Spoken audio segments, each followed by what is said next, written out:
All right, somebody call my mama. Somebody call my mama. You know, this is an underrated song to me. Dude, I'm not gonna lie, I actually like Brodus Clay. I thought the Funkasaurus shit was funny as hell, man. This jam was great. When Ernest the Cat Miller had it too, was even better. Ernest the Cat Miller was awesome with it. Somebody call my mama. Yep. I figured it'd be a good one to lead us off with, kind of like failed debuts tonight as our main topic, because failed debuts, failed gimmicks, failed crossovers. We'll be discussing that later on in the show. Somebody call my mama. Somebody call my mama. I think somebody did call her mama. What's going on, everybody? Welcome to Wrestling with Reality. I'm John, and of course, joining me is my partner, Rich. Rich, what's up, dude? How are you, buddy? You know, it's kind of bittersweet tonight, man. This is the last time I'm going to be in this room on our show. Forever. We are moving this weekend, so I'm kind of pumped about that. Gonna have a new office to hang out with my buds from. It's gonna be a good time, man. New chapter, better chapter. We'll be happy. That's a good thing, though. You gonna have a much bigger spread, like for your office area? Absolutely, it's gonna be much bigger. It'd be nice, spread out. Get to showcase some of my collection, the remaining shambles of my collection I have left. You know. Somebody call his mama. Somebody call his mama. Somebody call his damn mama. You big damn baby. Big goddamn baby. You big goddamn baby. What's up, Lazza? Good day, all. Greetings from Brisbane, Queensland, Australia. Good to see you, Blackjack. Dirty Bird, what's going on? Rand is here. I've come to take over, and at the bottom of the KFC bucket, my dude. Fair enough. Lazza, I saw it's your birthday coming up. Happy 40, my friend. Happy 40th, brother. Man, 40 years old. Congratulations. The big 40. You don't look a day over 38 to me. No, dude, not at all. And your bunghole's probably not either. Cody Rhodes official. What's going on, Cody Rhodes official? How are you? Finish your story, my friend. Many stories to tell us. He's got many. Finish that damn story. By God. So what's new with you, Rich? What's up, man? Oh, not much, dude. Just been working a lot like usual and getting to spend time with my family and stuff. I can hear my family currently packing up the house as I speak. So we're wrapping it up here at this location and moving on to greener pastures. We're blessed, man. That's a good thing, man. That's a good thing. Thank you, Lazza. I appreciate that a lot, brother. The Cat theme song, who's also in the movie The Wrestler, as well as the last match of Randy the Ram. Yes, the Ayatollah is what they call him in that movie. I remember that. Yeah. Good movie, by the way. It is a good movie. I like The Wrestler. I do too. A lot of people give it hate. Yeah, a lot of people give it hate and call it like a nerd movie and shit. I don't think so at all. I mean, it almost won like Oscars or whatever, Academy Awards or whatever they call it for him. Like it revived his career for about 5 minutes. Yeah, and then he spent all the money from it and got broke again. Dumbass. Fucking Mickey Rourke. What a goof. He is. What a turd. Speaking of goofs, Josh Hockett, I didn't think could get any fucking worse. This fucking. He's going to be a repeat offender. He's going to be a repeat offender, dude. I mean, this guy literally got on stage acting like a Mexican and pulled a bandana, or not a bandana, a beanie over his face, and is sitting there making the corniest jokes that don't even fucking make sense. Then he takes it off and breaks character, starts talking completely normal, and then somebody asks him a question. He fucking puts the thing back on and starts talking like that again. He's one of the dumbest idiots ever.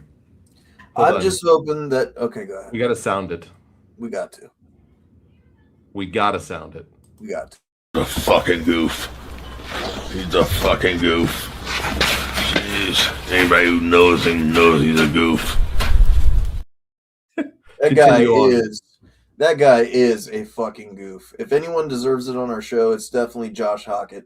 Listen, he earned a little bit of respect from me in his last fight with Blades, you know, with the going back and forth with the punching and stuff like that. But I'm going to tell you this much. He tries to do that with Derek Lewis, and his head is going to end up on the White House lawn. I'll tell you that. I hope Derek Lewis knocks him in to next fucking century, bro.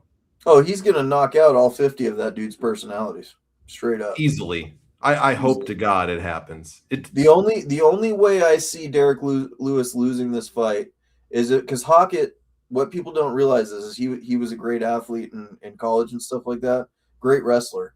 If he pulls out his wrestling, I don't know if Derek Lewis can pull it off.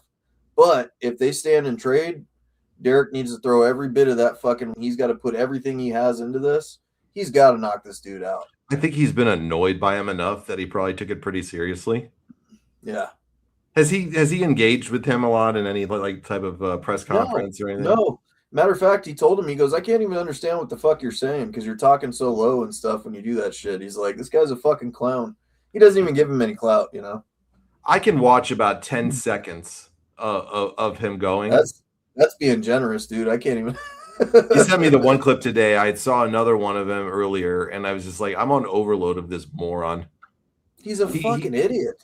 He's just so dumb. He And is. it's not funny at all. He was talking one thing about SpongeBob or something like that. Yeah. What a dope. Well, and he was like, am I right, Miami? He kept saying that every 5 minutes. Am I right, Miami, or what? And it was like, what the fuck are you doing? Oh, God. Yeah, that guy's a goof, dude. Do you think he's going to get his fucking splattered by this guy in the White House lawn in the octagon, or you think that he's going to beat? If he doesn't, I'm going to be honest with you. If Derek Lewis doesn't clean this dude's clock or at least get close to it, it's going to be hard to root for Derek Lewis in the future. You know, like this is the shining moment of his career where he can shut somebody up for good for the rest of the MMA community. Please fucking do it. His post-fight commentary all the time in his interviews are legendary enough, you know, and we love him for that. But if he seals the deal by just putting his goof out to pasture, then he's gonna be a legend. How funny would it be if Derek Lewis takes his pants off on the White House lawn? That's the most American shit that could happen. I'm sorry, President Trump, but my balls are sweaty. My balls is hot. Yeah. So there's something else that's going on. Let's see, what the UFC fights on the 14th. I believe on the 12th, Dana White actually negotiated for Travis Pastrana to do a backflip on the White House lawn. Who? Travis Pastrana. Who's that? The Nitro Circus guy. Oh yeah, Nitro Circus. Okay. Yeah. So I guess he's going to be doing a gigantic backflip on the lawn. Can you fucking believe this shit that's going on in our country right now? Yeah, we got people, you know, record numbers of people starving in the streets and shit like that. And we're just like, yeah, fuck it. Ireland is on fire. Yeah, you know, we have a 4.2% increase in inflation right now. Yeah. Gas prices are about fucking $5.50 a gallon for premium. The Strait of Hormuz is closed, and we're having a fucking UFC card on the White House. We had an Apache helicopter shot down yesterday out there in the fucking Persian Gulf in the Strait of Hormuz. You know, we're fighting back and forth with them. Lebanon and Israel are blowing each other up. But hey, let's have a fucking UFC card right in the middle of the fucking White House. You know, I'm split in the middle on this because in one way I'm like, that's fucking awesome, but in the other way I'm like, is it really the appropriate time to do it? You know? It's not.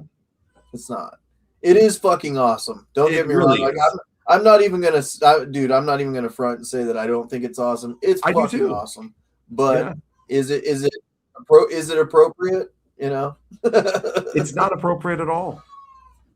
It's highly inappropriate. I don't think it's appropriate. No, it's not. Am I excited to watch it? Yes. You know, I'm very excited to watch it. It's gonna be very entertaining, I'm sure. And you know, it's gonna be an epic thing to see. And it's definitely not appropriate though, but I'm not gonna be a candy ass about it. Right. We are intentionally being divided right now. Dude, I'm definitely gonna tune in, don't get me wrong, you know, like I don't think they're going to be playing Green Day on there. Billy Joe is not a big fan of Donald Trump, so I don't think Donald Trump's going to let that one fly. Yeah, right. Russia calls out Canada now. Yeah, then we get another one of those. You just had a ship blow up in the Middle East 10 minutes Hang on ago. 1 second, bud. Sure. Yeah, I mean, the fucking world is having some issues right now, but we're going to have some UFC fights on the White House lawn. What a shit show. That's the fucking world we live in right now, folks. Is that shit right now. But hey, it is what it is. You know, I mean, I guess the show's got to go on, right? But I don't know. What do you guys think about it? You think it's appropriate or you think it's inappropriate? You think it's just you think it's a good thing for them to, you know, to be doing right now to maybe give some people some entertainment? I don't know. What do you guys think about it? Australia's a shithouse of politics at the moment as well. Well, at least we're not the only ones, Laza. At least we're not the only ones right now. It's, I wish everywhere was nice, but unfortunately, the world's not a nice place right now. And it's sad to see that it's like that everywhere else too. But that's the world we live in right now, guys, I guess. And I wish we could make it a better place. But hey, at least we got each other, and at least we have some UFC fights and some wrestling coming up.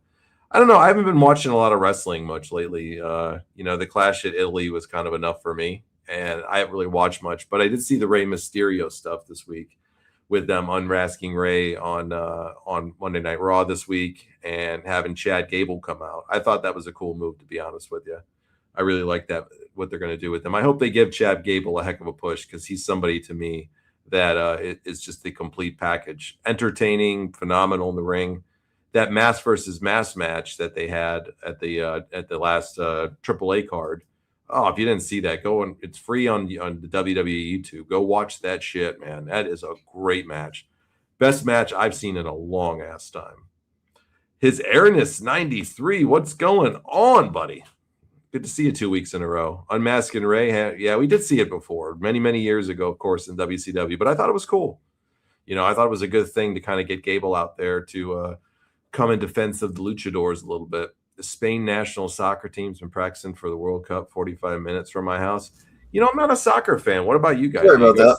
Yeah, you're fine, bro. I'm not a soccer fan, though, guys. I could give a shit less about the World Cup, but I know a lot of people love it. So, okay, what did I miss? What did everybody say after? Because we were having a good conversation there. Yeah, we were just shooting the shit. I was just talking about Ray getting unmasked on Monday Night Raw this last week. Gable coming out and making the save, and kind of doing a cool thing with Gable to see him come into the defense of the luchador after the mass versus match.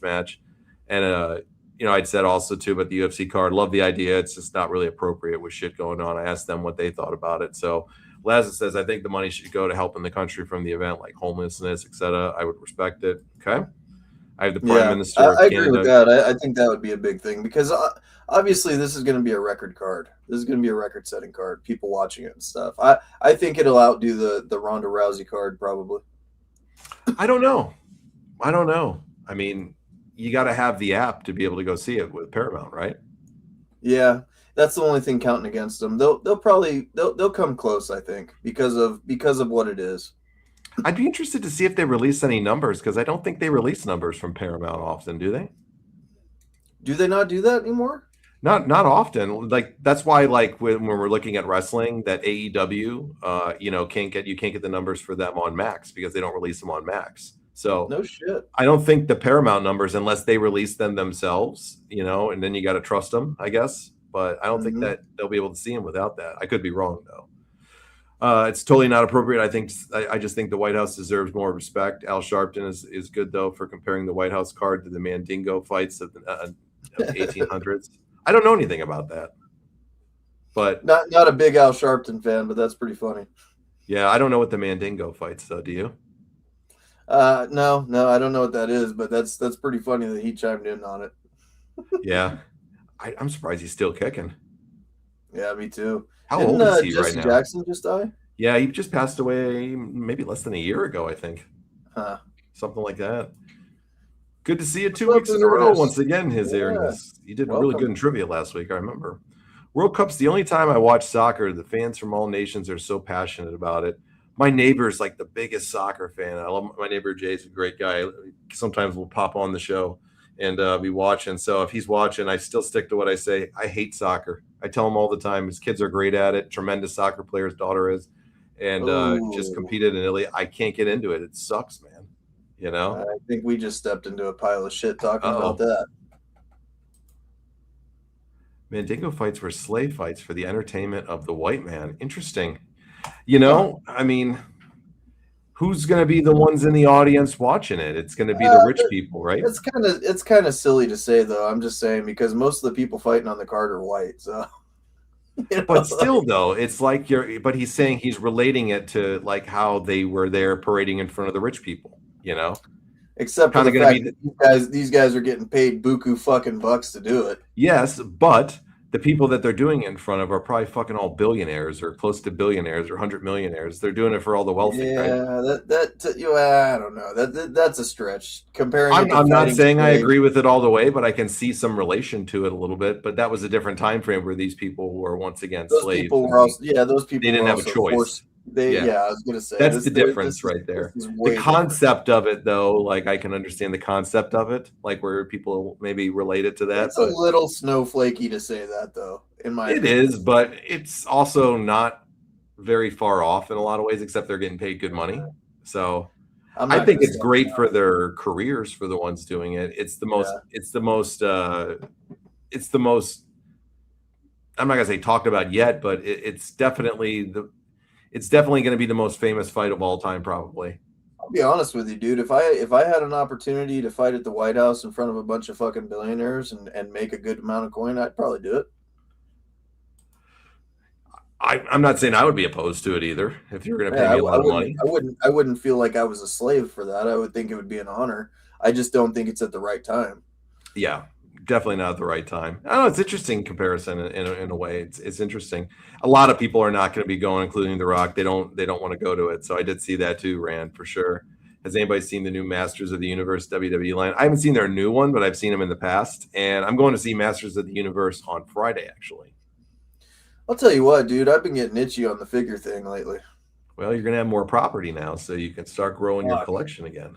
I don't know if I want to jump down that road again, but I think I'm gonna dive into the 8x10s and the posters and stuff like that a little bit more and stuff like that. So, and Joey, once I get my stuff over to the house, obviously your first priority in getting your stuff over to you, so I'll get that to you. But yeah, man, I don't know. I've just been itchy watching the wrestling merchandise stuff again. So we'll see what happens.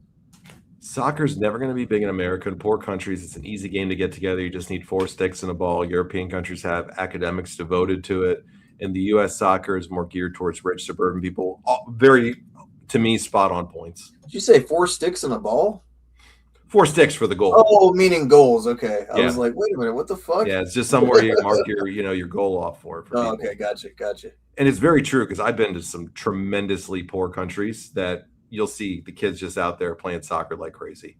Yep. It's the same with basketball in a way too, because you'll see that in a lot of poor countries as well.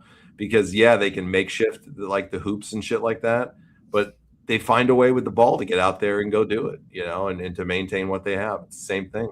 It's not like hockey. You played hockey and so did I, man. That's the most expensive fucking sport in the world to play.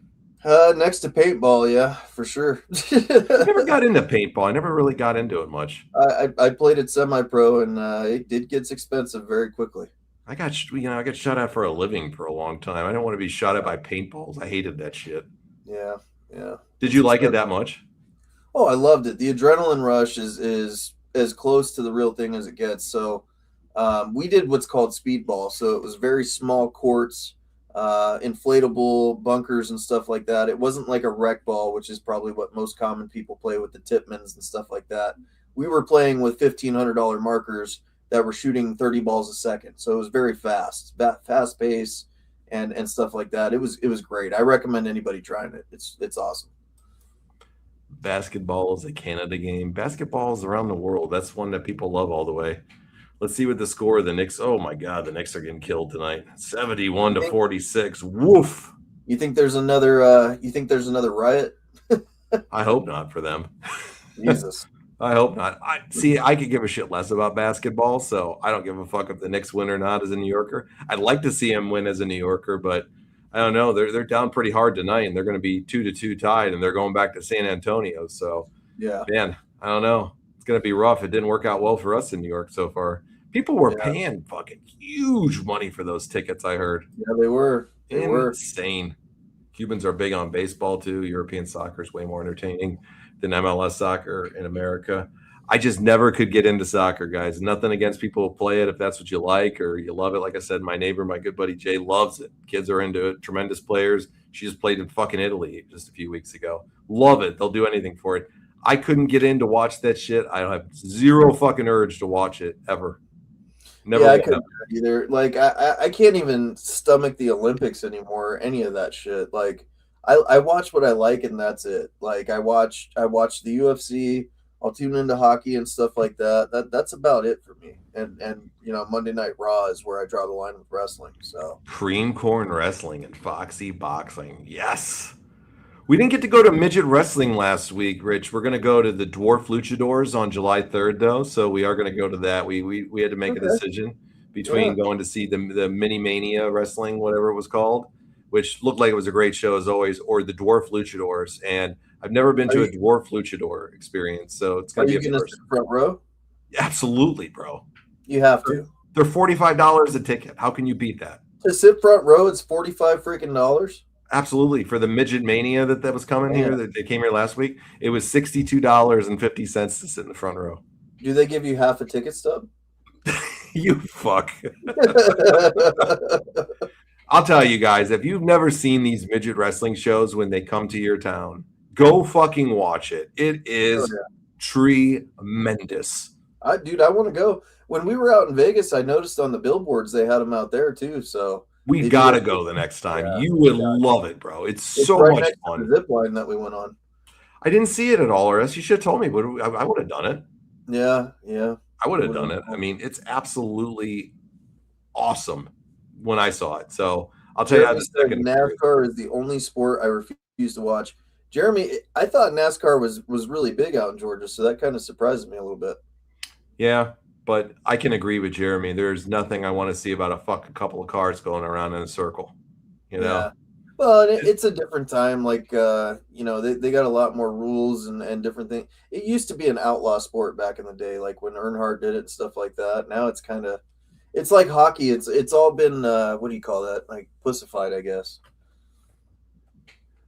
Bro, you would love if you remember the Mini Vader and Mankind guys. I don't know if you remember that, Rich, when they did that. If you're review guys, Mini Vader and Mini Mankind, when they were doing that on Shotgun Saturday Night, his airness was fucking awesome. Okay.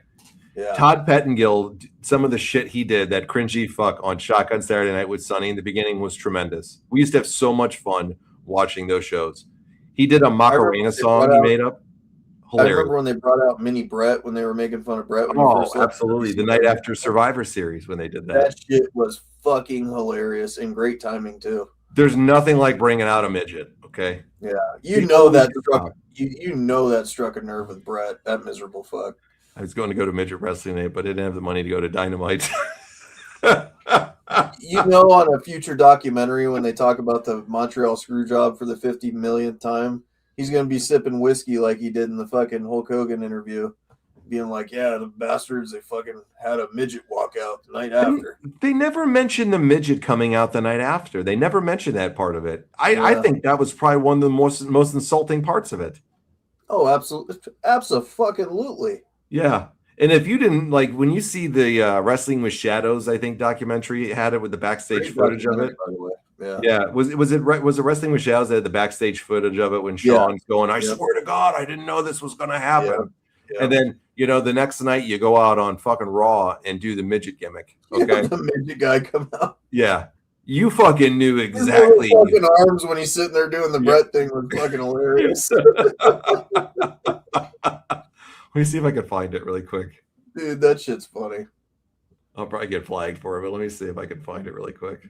Brett's the big goddamn baby of the week. Yeah, look at you big goddamn baby. Did you watch, or did you not see it? The WWE Raw Family Matters that I put up on our page? I did see that. Oh, that shit had me rolling, bro. Do you think that the Montreal Screwjob was a work? Yeah, absolutely. No, I don't think it was a work. No, it wasn't. You don't think it was planned or a work? No, they planned it to do it to him, but he didn't know. They planned it to do it to him, but I'm saying, do you think Brett knew and they sent him down to screw over WCW and all this shit? That's the most conspiracy theory bullshit ever, bro. I don't believe that either. No, not for a second. That's garbage right there. Not in a million years. Yeah, not a million years do I believe that. Okay, hold on. Here's midget Brett. Let's see. The commercial before I put this on is better. My husband used to pre-ejaculate before he took this. Oh, what the fuck? Yeah, I don't know what this ad is for, but I'm going to click off of this. I don't have pre-ejaculation issues. Hold on. I got it. If I get flagged, I'm sorry, guys, but I'm going to try to put this up. They'll probably get me afterwards. Here we go. This is from the November 24th, 1997 Raw. This is fucking hilarious. First of all, Yeah, Sergeant Slaughter, we're gonna get flagged for this one. whatever you it's all want to right. call yourself, you can come out here. You can call me maggot. You can call me scum. He You was can a spit shit all promo over at the this place. period of time, wasn't he? Yeah, he was. Want your little Cobra Cannon, your He little sucked. Cobra Clutch. This is when HBK was the best heel right now at this point in Yes, time. yes, it was. Yeah, Same I agree shit with there, and you that's just came out 100%. here and gave is the one I watched when I was a little kid. And that shtick scares me I don't want to listen to him. because Let's put. Look at China too, boy. Yeah. ladies and gentlemen, Brett the Hitman Hart! This shit's hilarious. Here it comes.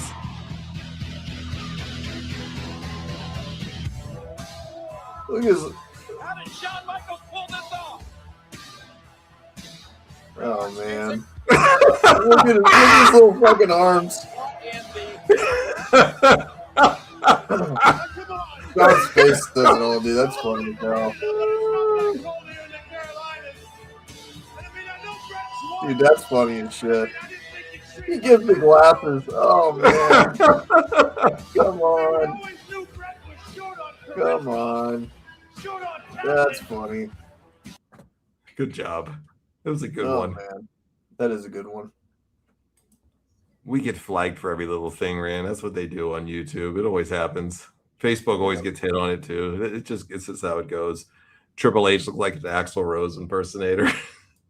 Vince brought back WCW and the people bought it from him so he could do WrestleMania 1.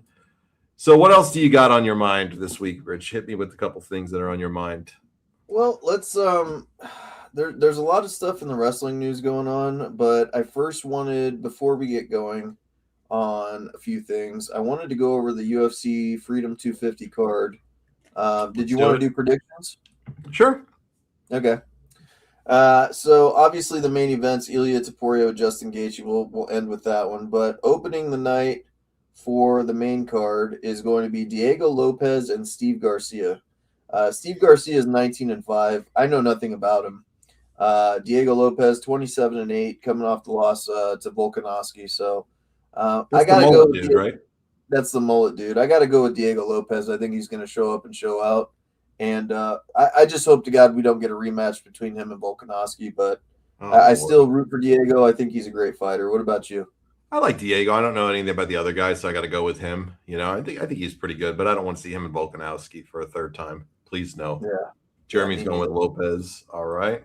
I don't know anything about the other guy, but so we'll see about him. But 19-5 isn't a bad record, so he's obviously a tough bastard if he's getting in there with Lopez, because Lopez is definitely a tough son of a bitch, man. That's a great fight to open with, in my opinion. The next one is Bo Nickel versus Kyle Dawkins. Bo Nickel is 8-1. Kyle Dawkins 17-4 with 1 no contest. I gotta say, Bo Nickel has a lot to prove in this. He was the next up and coming guy that they were positioning their PR behind to make a pretty big superstar. I think Bo Nickel will get it done. Probably, I think by decision. I'm gonna say. Never seen the other guy fight, so I can't comment on him. But I got to go with Bo. He'll wrestle fuck him to death if he wants to. You know, he's a great wrestler, so he's always going to have that in his in his back pocket if he needs to go to it. So I got to go with Bo on that one too, just for his wrestling. It's pretty hard to compete with a guy like that. His wrestling is phenomenal. Yep, for sure. Next one's in the lightweight division. You got Mauricio Rufy, 13-2, by the way, versus Michael Chandler, 23-10. This should have been Connor and Chandler, in my opinion, in this position on the card. Kind of a shame that that's not happening, but I think Michael Chandler gets finished. I think he gets KO'd probably in the second round, I'm going to say. Rufy was tough when we saw him fight on one of the last cards. We didn't know much about him at that point. Didn't he knock the guy out in the first round or something? Yeah, he did. He's actually a knockout artist, so we'll see. Chandler hasn't done shit. No, when was the last time he won a match? He's 23-10. The last time I can't even tell you when he won his life. Probably Tony Ferguson. Yeah, it's been a long ass time, and it's a long time. I like watching Chandler fight. He's an interesting guy to watch fight usually. So you're not going to get He's a a snooze dirty fest. fighter. Yeah. He's a very dirty fighter. But he's never gives you a snooze fest anytime I've ever seen him No, he fight. doesn't. So You're right, he doesn't. Roofy was great last time we saw him, so I'm going to go with Roofy on this one. Maybe if you would have had Chandler, maybe 5 years ago, I would have probably bet on that Chandler more. But at this stage of his career, he's getting a little punchy, I think. So I think he's getting knocked out. Yeah, I could go with that too. Next one, we have the moment of truth for us. We're praying to the MMA gods that this guy gets finished. You got Josh Hockett, who is 9-0, versus Derek Lewis. Not a really strong record, 29-13 with 1 no contest. But I've won a lot of money on Derek Lewis when he's been the underdog in the past. So if you're a betting man, I would definitely go with Derek Lewis being a KO on this one. I think Derek Lewis gets it done. He's at the White House card. He's going to show up. He has to, right? I mean, he's in front of Donald Trump, the guy that touts him as one of the strongest guys out there. And I think Derek Lewis has to get it done here. So I'm going to go probably knockout round. I'm going to go round 1. I think he gets it done in 1. He's got to. It's his only shot. Yep. He has no gas tank if it goes past 1 usually. And I don't know. I don't think he's gonna lose to this Hockett guy. Like this Hockett guy, as we said earlier, is just a fucking goof. He needs to go away. Curtis Blades, Derek Lewis finished Curtis Blades, I think, in 3 rounds. Mm-hmm. And I didn't see, like, as impressive as that fight was and the great going back and forth and stuff like that. If he tries to trade shots with Derek Lewis that way, dude, it's over. It's over for him. There's no way in fucking hell he's going to do that. You see he's calling out Pereira too? Shit, dude. He's not. Pereira would murder him. He's not even a ranked fighter right now. I don't think Hockett Hockett is ranked now because he beat Blades. Yeah, he's got to be ranked right at this point. Blades was number 5 before, right? Yeah, even with as weak as the heavyweight division is right now, I don't see him beating the top 3 people. I don't see him either, but I'd love to see him get served up to one of those guys. It would be funny to see him fight Pereira, though. Pereira's got to beat Ciro Gane, though, first. Oh, he's going to beat him. No problem. Got to beat him first. So, I agree with you, but crazier shit has happened in this world when, people have beat better people. I'll say this, though, with Pereira, too, because he's on the neck. Is he the main event, or is it Tapora and Taporia and Gaethje is the main event. He's the co-main. He's the co-main. All right, let's get to that one then, because this will fall in line with him calling out Hockett. But crazier shit's happened. Excuse me, he's not the next one. O'Malley versus Zahabi is the next one. 19-3 for O'Malley, 14-2 for Zahabi. I'm going with O'Malley, probably decision on that one. Yeah, I got to go with O'Malley. Yeah, he could take this one for sure. I'm not a big Sean O'Malley fan, though. I root for him because he's Irish and he's from Arizona. Other than that, I think he's a questionable character. He definitely likes Jake Paul a lot, which says all you need to know about him. Yeah, I don't find the hype around him all the time as well deserved. I think it's a candy ass division for the most part, and I think he's typically ruled over a pretty candy ass division. And he's a huge bantamweight. Yeah, because he's like 6 feet tall, right? Yeah, and his reach is insane compared to the rest of the people in that division. Yeah, I got to go with him, though, on that one. I agree. I think he can probably win this just about any way he wants. Now we're at the co-main. Alex Pereira, 13-3. Ciro Gane, 13-2, with 1 no contest. I'm going to be honest with you. Unless Ciro Gane doesn't pull out his dirty-ass fingers and pokes Pereira in the fucking eye, I think Pereira gets it done. I agree. I don't think Ciro Gane is as good as people sometimes make him out to be, where he gets these opportunities. I get he wins and stuff. It's a cream puff division, man. Right. And John Jones fucking mained him. John Jones and Pereira should have been the main event. Yeah. He killed him, Fucking killed him. In like less than and if Pereira wins, okay, so we're gonna kind of branch out. We'll talk about the main event here. Is this the Dana White comment that if Pereira wins, he's the GOAT now? Yes. Fuck that shit. No way. I think Dana White. So okay, do I think Pereira is one of the best in combat sports history? Yes. Do I think he's reached John Jones level? He never will. And I think if Perea goes against John Jones does it with ease. You know what I mean? And wins that fight. But I do think that fight needs to happen at some stage. He's 13-3. You mean to tell me he's above GSP? He's above fucking, he's above Anderson Silva. He's above John Jones because he got it in 3 different divisions. It's impressive. Don't get me wrong. It's huge. Never been done, right? Never been done. Yeah, so hugely impressive. Don't get me wrong, but doesn't make you the fucking GOAT to me. Doesn't make you the GOAT, but I do think that there needs to be I just feel like that fight needs to happen at some stage. Perea, he's one of the best in combat sports history. There's a conversation and a great fight to be had if you do put him up against John Jones. But I will tell you, I think that John Jones finishes anybody he wants with ease. Thanks, Rand. I saw that today too, so I'm definitely going to stay for the end credits. I heard the same thing, so I appreciate you letting me know on that. I'm always big on the end credits. All right. Let me ask you this question when we look at Perea. Throw him in the GOAT comparison here, okay? Anderson went up and beat everybody's ass at one point in 205. He never took home the belt for 205, right? Right. Yeah, but could have if he wanted to. Let's be realistic. Could have if he wanted to at that time. Killed everybody at middleweight till he met Weidman. And then, of course, we know then he had his downhill slide. GSP lost 2 times in his career. Never lost after Matt Serra. Beat everybody's ass, came back after years of being retired and beat Michael Bisping, who was no fucking slouch himself, and did it, I would say with ease, but he did it very convincingly in that match and retired again. But he was a 2-time or 2-division champion as well. Conor McGregor was a 2-division champion, so you got to throw him in there too. And then John Jones, he won the heavyweight strap too, right? Because he was a 2-division champ as well. Yeah. Now let's throw Alex Perea in his prime up against these guys. So I know there's a little size disparity here. I'm not debating this right now. In his prime, if you would have matched him up, because Alex Perea went all the way to middleweight, and all of these guys that we're going to mention here, because I'm not going to mention Conor in this because of the weight differential, but these other guys I'm going to mention to you, Richie, all fought at middleweight at one point too. So they could have had this guy in a fight. Does Alex Perea beat Anderson Silva in his prime? Yes. I don't think so. I think Anderson toys with him and knocks him out. I don't think so. Does Perea beat GSP in his prime? No. GSP wrestle fucks him to death for 5 straight rounds. He mauls him on the ground. And does Alex Perea beat John Jones? There's no chance. So you can't fucking ever put this guy in the GOAT comparison if you don't think that he would take all 3 of those guys in their primes too.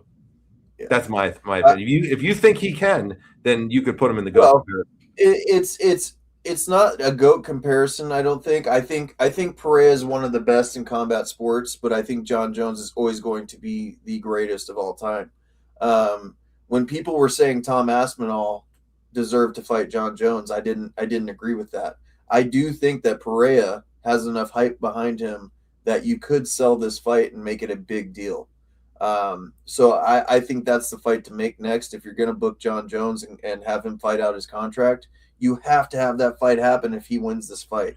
You took away the reason you say you didn't want to put him on was because it was going to be on the White House card and you didn't want to let that card down and with the commitment that was being put in.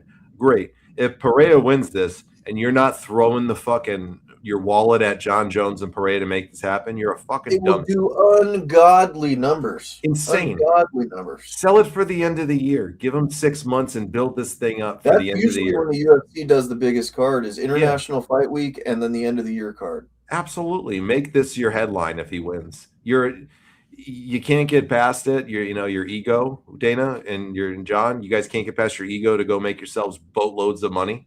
Yeah. Like, put it together. It needs to happen. I don't think Perea beats any of those guys in their prime, though. That's just my opinion from what I've seen from him. I think he's a tremendous fighter. Bad dude. I think he's going to take Cyril Gane here for sure. I don't think Cyril Gane's going to make it out of the first round. But I want to see Jones and give him that opportunity. And let's be realistic. You're going to get Jones at a disadvantage here. He hasn't competed as much. He's heavier. He's got some arthritis issues, things like that. Joey, I would like to argue your point here. Joe Biden's son already did that. Yeah. the debauchery that's going on in the White House, all right, from presidents and their family members throughout time is. And I'm not saying Trump's kids probably haven't done it either. I'm just saying, Donnie Jr. You don't think Donnie Jr.'s going out there and doing that? Sure. Look at his schnoz, man. Dude, him and Hunter Biden are probably best fucking bros in another life. Yeah. They're best bros in this fucking life. Are you kidding? They probably Epsteined it up together. His airness brings up a good point. Randy Couture in the discussion. No, I can't throw. Well, Randy Couture is two-division champ, yeah. He came back at 50 fucking years old. I agree. I love Randy Couture. Won the championship, but is Randy Couture beating these guys? Randy Couture couldn't strike very well. I'm just being honest with you. John Jones would beat Randy Couture in 90 seconds or less. I don't even think it would take that long. I think he would throw one. I think it would be like the Stipe Miocic fight. He would throw that back spinning kick into the gut, and it'd be over. BJ Penn, two-division champ too. Agreed, but I wouldn't throw BJ anywhere near the GOATs ever. He's up there again. He's. I would say BJ Penn's probably top 15 of all time. 15 or 20 maybe, but yeah, the end of his career really made it bad for him in that conversation, like Anderson's did to him as well for me. Yeah, when you stick around too long, that's why you got to give a guy like GSP credit to get out when they know that their time will eventually get there soon, and that they got to kind of turn it over to the next crop. Yeah, they can compete still at that high level and probably win one, but the reality is Father Time they know is about to catch up to them. Yeah, and they know that they're not what they once were, so why wait it out? I like that. I don't know. If you were like a world-class fighter like that and you knew that you were getting a little long in the tooth and getting older, but you could still hang with them and still probably take them. But the reality was really soon you were going to get caught because you're getting older, slower, all that shit. Would you do the GSP route and leave when the time is right like him, or would you stick it out and do what some of these other guys do where you're getting out there and fighting over and over again still? See, I'm the kind of guy that if I sign a contract for 8 fights, I'm going to fight 8 fights. If I'm in there and I sign my name towards that and I say, hey, for your organization, I'm going to go out there, I'm going to fight 8 times on 8 different cards and deliver this amount of money and stuff. You kind of have to do that because that was your word signing that contract, in my opinion. So if you're over the hill, finish that contract out and fucking leave, I'd say this though too. If you know that you might not have it in you, getting in there to go fight isn't probably the best idea anymore either. You know, if you know you have the ability, but if you have any doubt in your mind that you can win that, if you have any doubt in your mind or where it's creeping up in your head a little bit, that's when you know it's time to go. Yeah. To me. That's my opinion, but I agree with honoring your word, though. Before we get in the main event of the card, which this is going to be one of the most historic cards ever, I think. Top 5 MMA fighters for you. Man, I have to think about this. All right, so I got to go number 5. I have to say I got to throw Chuck Liddell in there. People forget the dominance that Chuck had, man. People could not take Chuck. Yes, he got a little long in the tooth at the end of his life, but I got to throw Chuck Liddell in there. So I got to go with Chuck at number 5. What would you go for 5? Royce Gracie. Royce Gracie, okay. He wouldn't even be in the competition for me. He has to be for me because of he brought jiu-jitsu into the game as a founding father of it. You have to include him in that because that changed the whole game and brought that. I think Brazilian Jiu-Jitsu single-handedly cleaned up to the sport to what it is today. Otherwise, it would have been what it was. Okay. Fair point. Very fair point. All right, number 4, I'm going to go with Anderson Silva. Only reason he's not higher to me is because he stayed like Chuck did way too long at the end. And I'll say Anderson Silva is my number 4 too. Yeah. In his prime, nobody was touching that dude. Yeah. Nobody was touching that dude. He was just killing everybody. But then he got caught and, it just goes downhill from there sometimes for people with that. But sure. Ken Shamrock was your favorite of all time. Love that. Ken was a great fighter in his time for sure. Give me your number 3 then. What do you got for number 3? Number 3 for me is Conor McGregor, but not for being one of the greatest fighters of all time, but bringing the UFC to a global stage even bigger than it was. He was the first megastar I think, that transcended the sport, much like a Hulk Hogan of the sport. Drew so much fucking money that he prints his own. I mean, they're talking about this card on July 11th is going to be the biggest gate. It's even going to surpass the Sphere, which nobody thought that was going to ever happen. And it sold out within minutes. So as a business standpoint, him being the GOAT in that aspect and the draw that he is, even when he's not active, he's relevant in the game. I got to go Conor McGregor for number 3 as far as his effectiveness and how he changed the game of MMA. Okay. Number 3 for me, his airness is reading my mind tonight, because number 3 for me has got to be Fedor. Dude killed fucking. I don't know how you could put Fedor in there when he hasn't even been in the UFC. He would have fucking cleaned their clocks in his prime, bro. And I'm not a Fedor nut chomping pucker like they were back in the day. Fedor beat everybody, bro. Everybody. He beat everybody because of his influence in Russia. The guy trained in a camp that a dictator literally paid for. Okay, it's not hard to have those fights set up in Mother Russia when you're Fedor Emelianenko fighting under a dictator. He beat everybody in Pride, bro. He beat everybody. And I know Pride was corrupt too, and I get all that, and we could say whatever we want. In his prime, if he would have been in the UFC, he would have fucking kicked every one of their asses. Randy Couture would have gone down like nothing to him back in the day. But Randy was their big heavyweight. Nobody would have touched him. Joey just put a good point there. Dan Henderson exposed Fedor, and Dan Henderson wasn't even great. He was good. Dan Henderson was really good. He was good. He was another one that stayed on too long at the end. Yep. His time came and he stayed on too long at the end. That's why he's not number 1. If he would have went out when he did, when he was undefeated, I just can't stand the people that say Fedor is fucking god in MMA. And I'm like, okay. I'm not going that far, but I'm just saying he's one of the greatest of all time. Yeah. No matter if people like him or not. I'm not a fan of him. He was good. He was really damn good. He's my number 3. What about your number 2? Number 2, I got to go George St. Pierre because, just the dominance that he had, the transitions, the grappling skills, the knowing how to manage his energy and cardio very well. You could watch any George St. Pierre fight that is out there. I don't think you could see one fight that you'd be bored with. He was just, whenever he came out, it was exciting. It was great. It was memorable. Even when he lost, and so for me, George St. Pierre has to be number 2 for his name, what he brought to the sport, and the way he left the right way, and left people wanting more. People still want to see George St. Pierre come back to this day. So GSP, you have to put him at fucking number 2. You have to. He's my number 2 as well. He's my favorite fighter of all time, and he's the greatest fighter other than the person we're going to talk about in a minute. But for me, 110%, George is my number 2. It's funny you bring that up, Rand. I talked about that all day, actually. I'll say this, though. GSP would have been I think GSP would have beat Anderson Silva even at middleweight in his prime. I think he would have taken him. He would have, for the simple fact that Anderson Silva didn't know how to grapple. Yeah, I mean, but he was a jiu-jitsu guy, so he knew his shit. He was a black belt in BJJ and all that stuff. Yeah. I think he would have crushed him. I think he would have crushed Khabib if Khabib would have came up to 170 to fight him.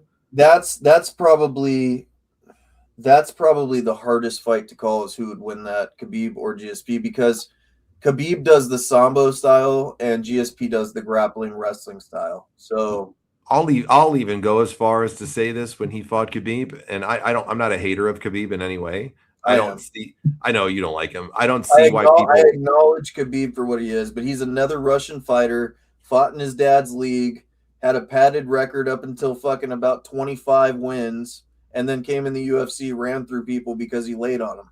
I mean, to me, that's not greatness. There was no wars Khabib was in. He just smothered people. And I'll say this about Khabib, too, because a lot of people think he beat him. I think George St. Pierre wouldn't just beat Khabib. I think he'd finish Khabib. Do you think he'd embarrass him? I think he would completely embarrass him. I think he would finish Khabib. I think he'd tap him if he wanted to. I think he'd wear him down, just brutalize him. And I think he'd eventually tap him or choke him out unconscious, one or the other. I really do. I don't think his Sambo, as good as it was, could compete with GSP's wrestling. Because people, GSP was a non-conventional guy when it came to like how the route he did. He had to learn everything, and he took it seriously like a lot of other people didn't. He had a specific wrestling coach. He had a specific MMA coach, a specific striking coach. And he stuck with them. And he did his whole career. Freddie Roach, he worked with on his boxing, who was probably one of the greatest trainers of all time in boxing. And of course, famous for Manny Pacquiao amongst many other people. Freddie Roach was a fucking god in boxing training. And he would put over GSP skills in boxing. GSP wrestled with Olympic wrestlers that won silver medalists in Olympic wrestling in Canada. And these guys would say that he was better than they were. So the only person I think that was better than him is our number one pick, and I know you're going to go there, is got to be John Jones. Don Fry and Ricky Dozon. I'm just kidding. They're always on, Joey. We didn't include them just because they should be on everybody's anyways. These are everybody but Ricky D. Yeah, dude. Everybody but Ricky and Don. Yeah, got to be John Jones. Those guys are on their own different level. Especially the mustache on Don. Yeah, and his one-liners and quotes and shit like that. Another level. Joey's right here. He fought Captain America to a fucking standstill. And he had the super serum. Damn right. That's what a stud GSP was. I'm just saying, John Jones, anybody goes in a room with John Jones is walking out with their skin on. He's that good. He's a freak of nature. He is. And he did it all not even fully committed. So he's just a freak of fucking nature, man. 100%. He's that good. I didn't see your list here. Joe called for the D's. Oh yeah, hold on, everybody. Come on. Whoop. Little Ricky D style right there. I didn't see your list, Jeremy. So if you want to post it again, I did not see it up there. Yeah. Come on, another D for the Dozon, buddy. What a guy Ricky is. So we're gonna get into the main event of UFC Freedom 250 real quick. We've got Ilia Topuria coming off fresh of a divorce, and this has been brought up already from Justin Gaethje. Things are getting pretty personal now. They started off really respectful. Now they're getting pretty dirty about it. Ilia Topuria is 17-0. Justin Gaethje 27-5.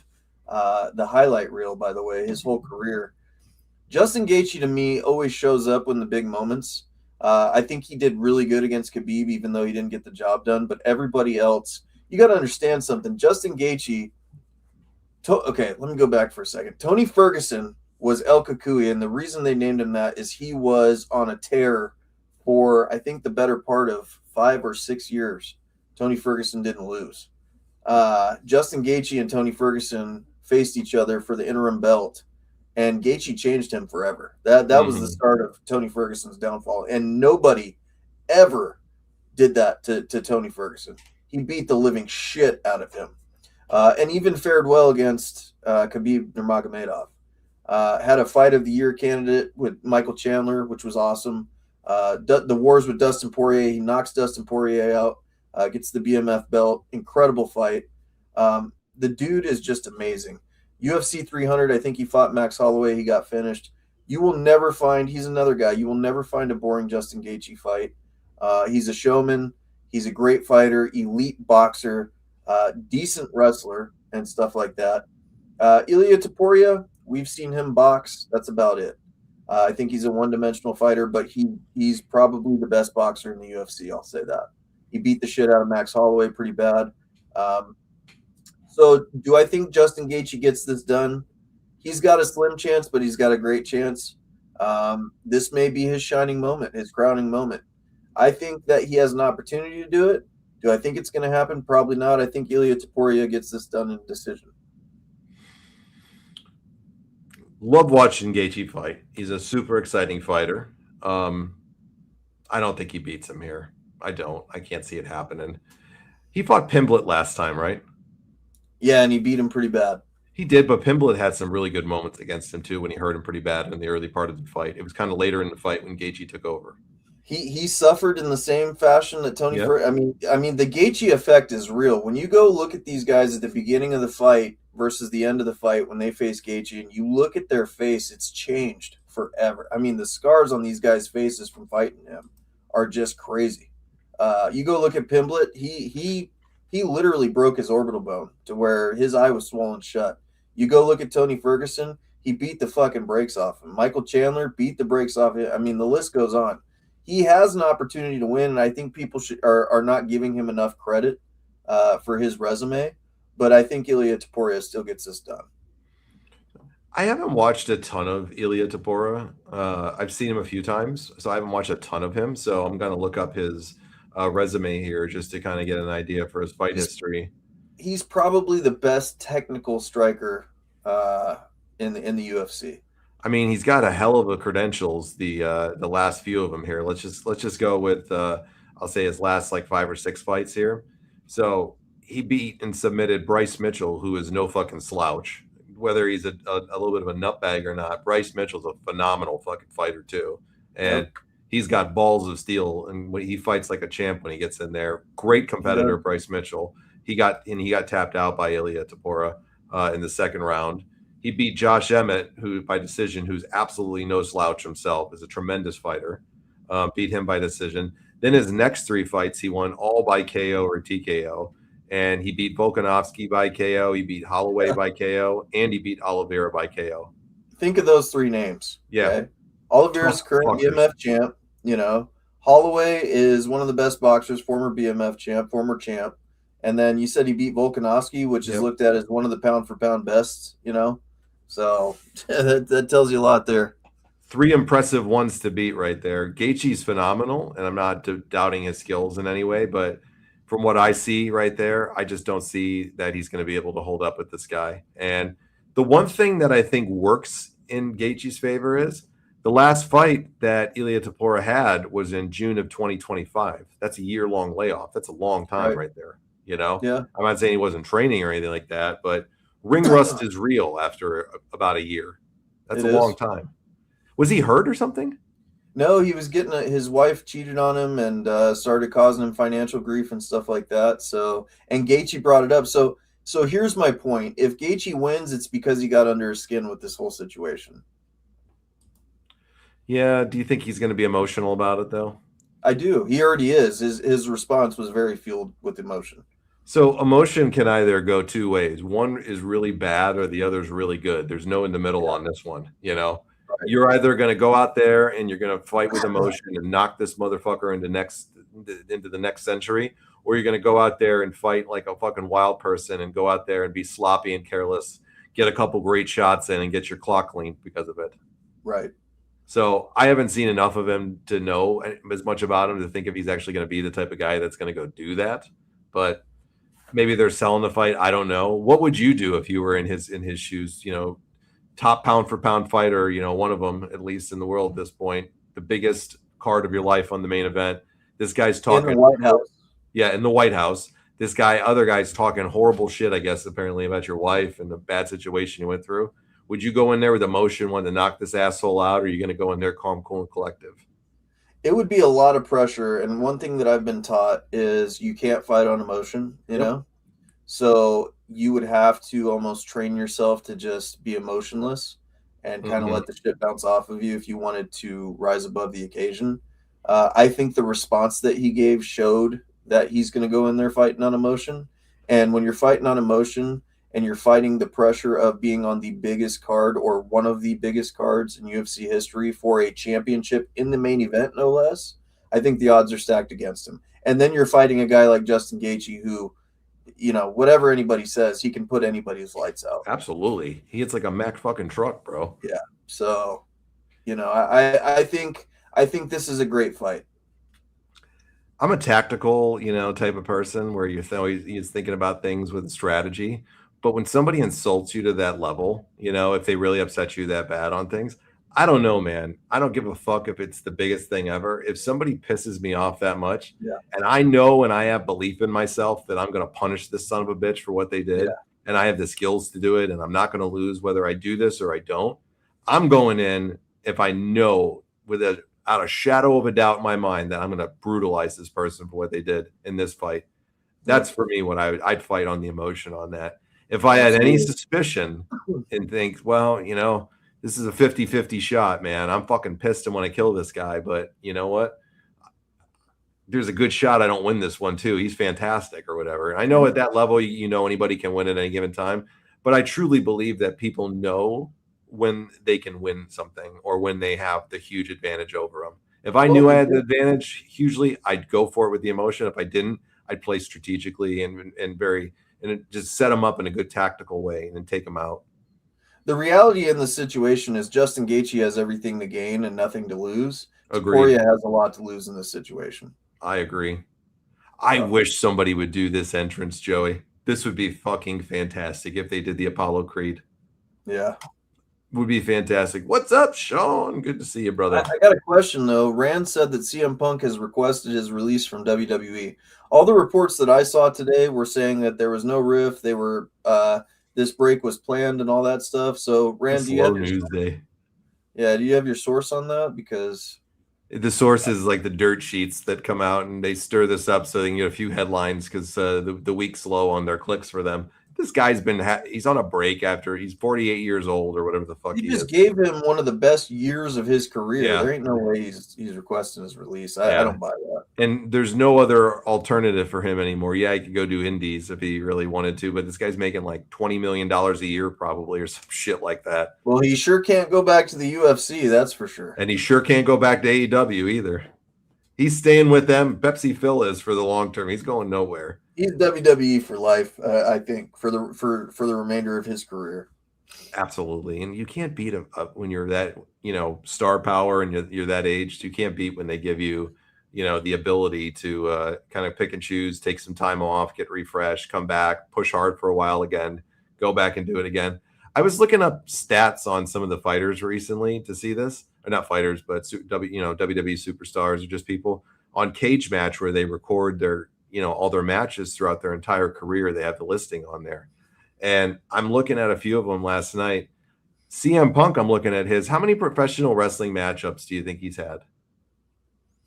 CM Punk. His entire career. His whole career. Are we talking indies too?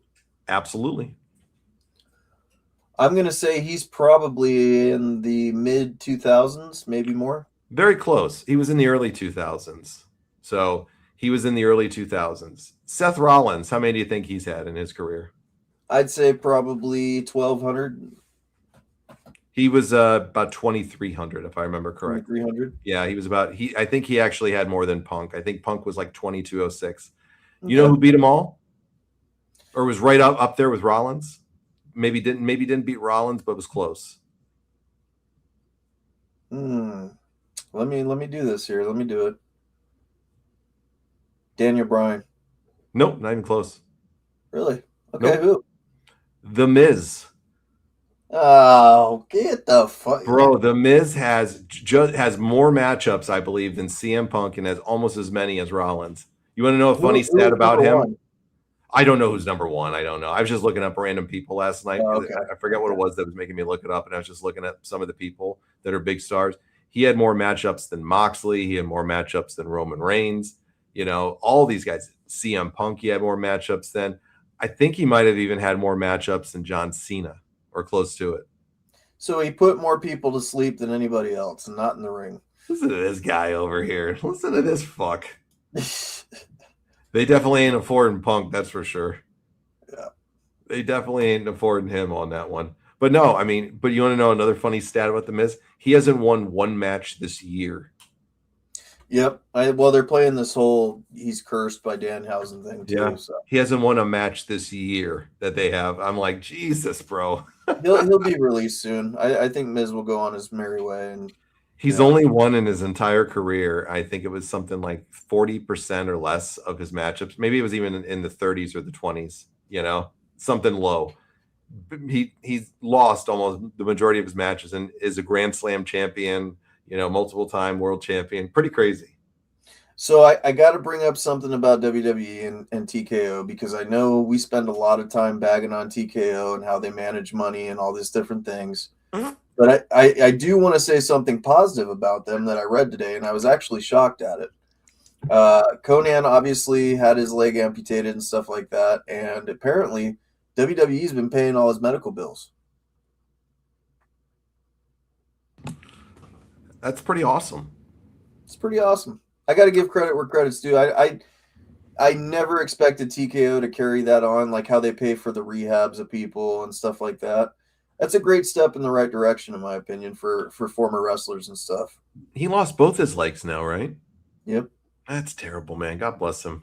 You know? Yeah, we've never been the biggest Conan people on here, but I can honestly say, I wouldn't wish that on anybody, especially No. him. There were He's had good a- moments in his career that provided me memories when I was a kid and stuff like that. So I root for his recovery, and I hope he gets, I He hope was a he has wrestling god in Mexico and still is. You know? I hope he has the best quality of life he can, man. You know? Yeah, it's sad to see that he's apparently going through some real bad health struggles. So we're sending some prayers over that way, and hopefully it goes good if that's really true. I know Russo was the one that reported it. I saw it on the dirt sheets too, and they were saying it was upwards of over $1 million that they paid for him.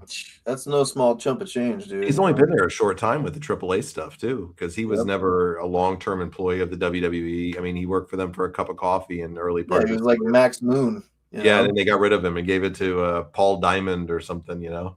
Like, or Ray Lloyd or whoever. There, I'm just maybe kidding. we'll Fuck discuss. you, Ray. We'll get back to that later. Yeah. We'll get back to that one later. But good for them for doing it. They should for a legend like that. If he's helping them out as much as he supposedly has with the stuff and as an employee, and if they're making as billions of dollars like that, I think they should help somebody like that out. That's in need. Yep. I know they can't always do it, but I think a guy like that is somebody that deserves it. That was money well spent. Beyond, and it's like a fucking it's like them going to get a cup of coffee in the morning, I'm sure, to them. Yep, for sure. Good for them though. He's defeated the Miz 7 times on the European tour. Yeah, poor Miz. He just does nothing but lose. Does nothing but lose. I don't think Pepsi Phil's going to the NWA either, Sean. Woo! What an interesting product the NWA has been throughout all these years. I don't know how NWA is still continuing on. I don't know how they're still continuing either, but from what I hear, they actually put on a pretty decent show. So they're on this channel called Comet or something like that they're on now. And apparently, I don't know if this is true. I can't confirm it. I just saw it in one of those dirt sheet reports. Apparently, NWA on this Comet app or Comet station that they're on, whatever, they've drawn more viewers than TNA Impact and AEW Collision. I believe it. I don't know how. I've never heard of fucking Comet, and I never see the NWA really on. So I don't know, for me, how Comet can compete with TNT, you know. But because I'm pretty sure it's free. Yeah, I'm pretty sure it's like one of those Tubi app. Okay, if it's free, I guess. But do you think 250 to 350,000 people really want to watch the NWA every week? I'll tell you this: when NWA Power first started, you and I loved it. Loved it in the beginning. So if there's some sort of regaining of that where they were going in that direction, I think that they could have, yeah, for sure. But there was the niche audience with that. Okay, it was a niche audience that they started. 250,000 is still niche. I mean, that's absolutely. But in today's day and age, like that, people are jumping up and down for that shit. You know, that would have got you canceled off TV after a week. You know, back in the day, but now that's a huge win for something, especially for a smaller promotion like them. They're a fucking niche market though, because of the style of wrestling that they do. They try to go back to that kind of Georgia Championship, Crockett wrestling type day. Either you like that or you hate that. You know, a guy like Sean probably loves that because he's a guy that's watched that era, loved the Ric Flairs and the NWA. A younger fan, they're not going to draw to that shit. You know, they don't want to see that. We watched it and enjoyed it a lot, and then kind of lost touch with it a little bit, but. The hard part about NWA to me is they seem like they rotate people in and out so much because it's kind of seasonal, and it's hard to stay committed to a product to me when you don't see the same people there often, and you know you have very limited time. That's my opinion, though. Yeah, I agree with you. Comet's one of those digital TV channels like 13.5 on your television. Yeah, so I guess if everybody gets it, then more power to them. I saw this with the gimmick, you know, that there's an argument about Doink, the clown gimmick with the brawler and Apollo doing it, Ray Apollo. What the fuck? Let's be realistic. About a bazillion people have done Doink through the years. Matt Bourne, love him or hate him, was the one that made the fucking Doink gimmick. Not fucking Brooklyn Brawler, and definitely not that fucking clown Ray Apollo. That's literally it. in figure. Cue the goon. Cue the goon. Okay. Hold on. This Ray Apollo guy is just something. There's going to be two things we're going to cue here. Goon first. I don't know how to answer that question. That's like, who's your biggest match? What the hell? I've been doing this for fucking 40 years, and you're asking me who in the fuck's my biggest All match? right, you're a fucking worthless. fucking You're know. a fucking worthless drunk. Go to hell, you worthless loser. Thank you. Thank you. And Ray Apollo also gets a second one because nobody gives a fuck about Ray Apollo. And for this guy to be going around acting like he's the only one that can have this, everybody, you dipshit, thinks of it when they think of Doink the Clown as Matt. You get the same thing as Glacier got. Fuck you, Ray. Fuck you, Ray. But this is what Ray gets for this week. He's the recipient of this, as Lil Lazar brought this up.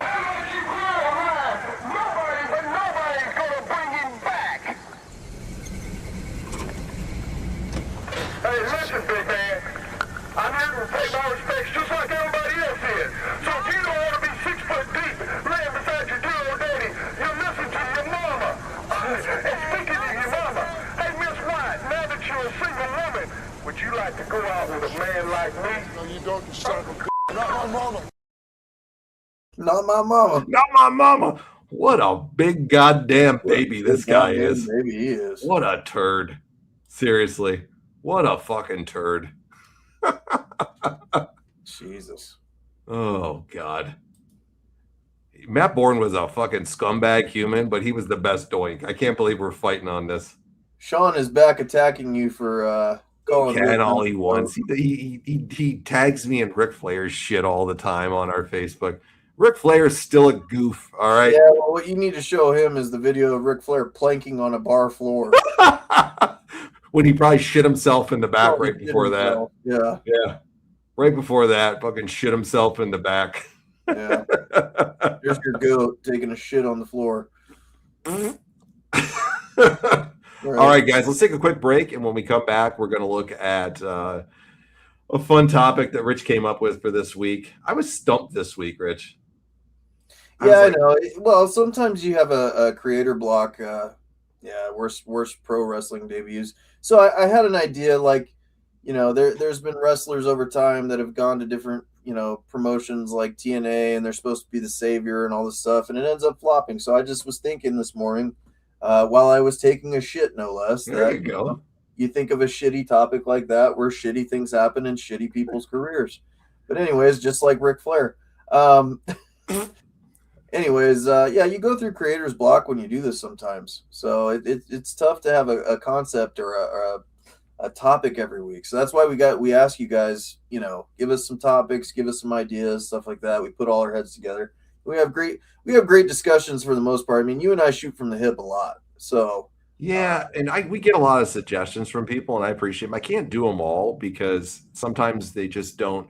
Like, I have to find a way to market the show a little bit on Facebook. So some of them, it's hard to market it. So that's what stumps me sometimes when we're coming up with them. So if you're ever coming up with ideas, think about something we can market to wrestling fans, especially because Facebook's our bread and butter, and we get compensated through Facebook. So we like that. We like it on YouTube, but we want to find a way specifically for each of those that we can relate. YouTube's so hard live. We don't get shit. We know it. We're trying to figure it out, but we can't.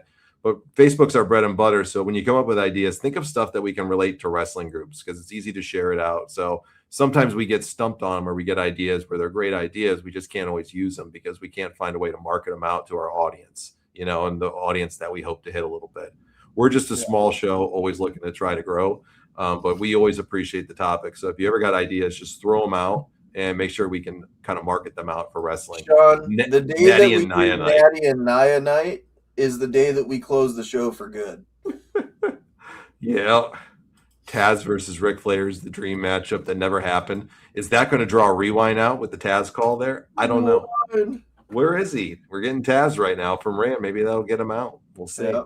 All right, guys, let's take a break, 5:10, we'll say, and we'll come back. We'll wrap it up with some great conversation on some of the worst debuts in wrestling history. Lots of good guys, and maybe even some ladies in there that we talk about tonight. So come back, join us. We'll see you in about 5 to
All right, everybody, we are back.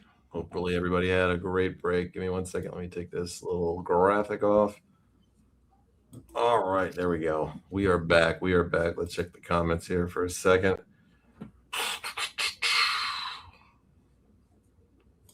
All right, we're starting to get some different things here. Kurt Hennig, did he ever wrestle Brock Lesnar? That would be a good match. They wrestled on the plane ride from hell or something, I think, like that. I don't know if they ever had a match. No idea. But our topic is going to be the biggest failed debuts in wrestling history. So, Richie, got to start with you. Give me one for you right now that you got for one of the worst debuts ever. Well, I got to go with one. Sorry, I got people blowing me up because it's the summertime and all kinds of crap going on. Anyways, sorry about that. Me personally, I got to start off with probably, let's see. I'm going to say Mordecai. I think in WWE, they started to do the vignettes and stuff like that. They really put some money into his costume and gimmick and everything like that, and it flopped really hard. When I thought it was going to be a pretty cool gimmick when I saw the vignettes, but the delivery on it just was executed poorly, dude. That was that Kevin Thorne guy, right? It was Kevin Thorne, yeah. He was in an all-white outfit. It was like the Undertaker in reverse, you know? Yeah. And they tried to put him in a feud with the Undertaker. Didn't the Undertaker veto it or something? He's like, I'm not fucking getting in the ring with this guy. Yeah. Yep. What they like dyed everything white on him too. Like he was like albino. Yeah. Like, what was the point of that? I didn't watch during this era much because this was Ruthless Aggression era, right? Yeah. So what was the purpose of Mordecai? Was it like a religious character? He was a religious cult leader, pretty much. Nice. Or at least that's what they were going to turn him into, I think. He had one pay-per-view match, I think, against Bob Holly or something. Yep. And it was very short-lived. Yeah, it was pretty short-lived on ECW, too, with the Kevin Thorne thing. I kind of like the presentation of Kevin Thorne and Ariel Shelly Martinez. I kind of like them for that with him.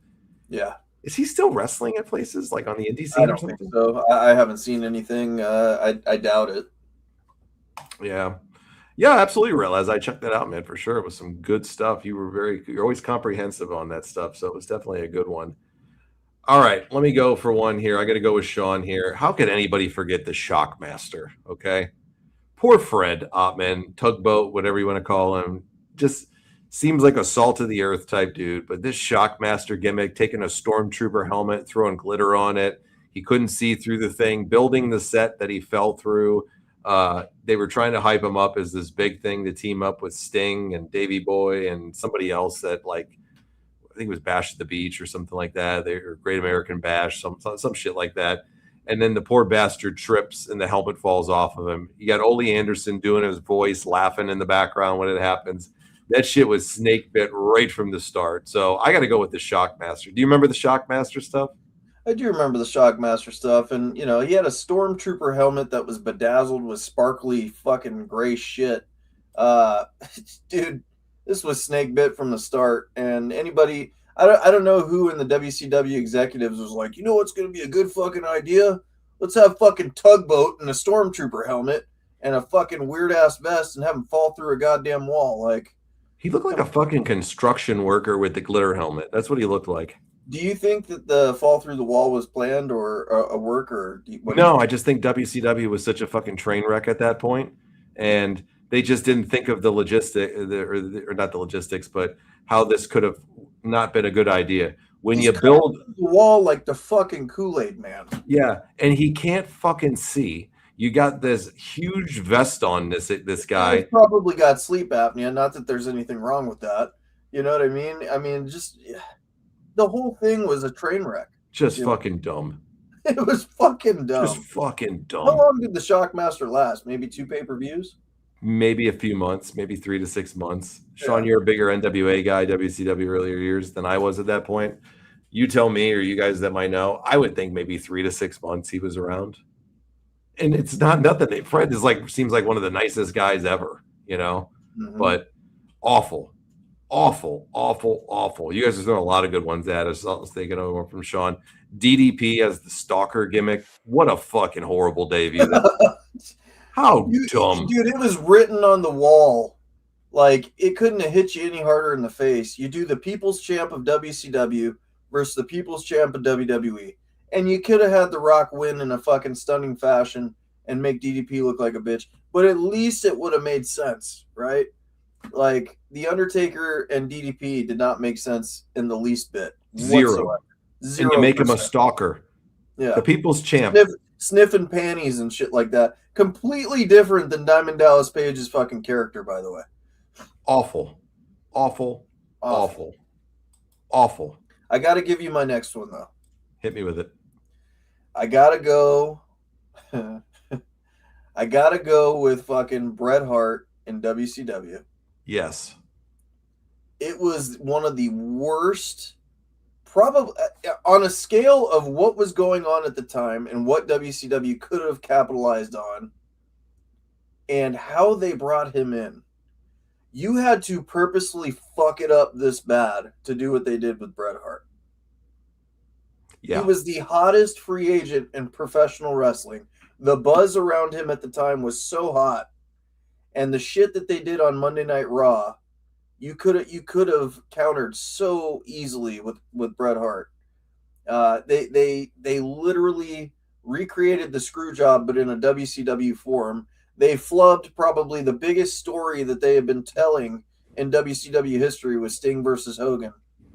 I mean, you literally shit on that story, made it one of the worst endings to the biggest story in wrestling, in WCW wrestling, and then you ruin in the same fashion one of the biggest debuts in your company's history. How do you fuck that up with those three names? You have Hulk Hogan, you have Sting, and you have Bret the Hitman Hart, and you fucked it up? It's quite possibly the screw job, one of the most all-time talked about things that happen in professional wrestling. Definitely top 5, would you say?